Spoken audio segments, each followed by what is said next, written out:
Nalazimo se u Šibeniku, gradu smještenom u srcu Dalmacije, biserom hrvatskog Jadrana. Grad koji obiluje bogatom kulturnom i povijesnom baštinom, ali njegovo najveće prirodno bogatstvo jest more. Uz to veliko prirodno bogatstvo nailazimo i na jedan veliki problem, a to je plastika koja onečišćuje naš lijepi biser, naše Jadransko more.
Problemima koje imamo u moru, takve probleme susrećemo i u priobalju i Zagorju.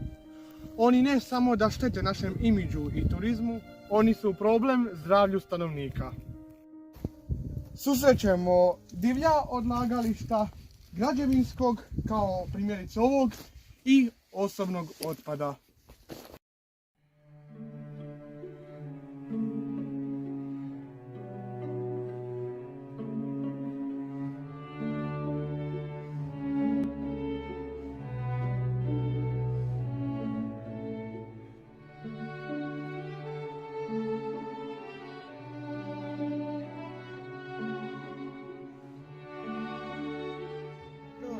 Inicijativu u svoje ruke i odlučili osmisliti aplikaciju koja će potaknuti ljude da skupljaju otpad bilo gdje, znači ili na moru ili na kopnu, kako bi naš okoliš bio što čišći. Aplikaciju smo nazvali Collect and Exchange. Svrha aplikacije je da ljudi prikupljaju otpad te da taj otpad zamjenjuju za novac ili neke druge stvari.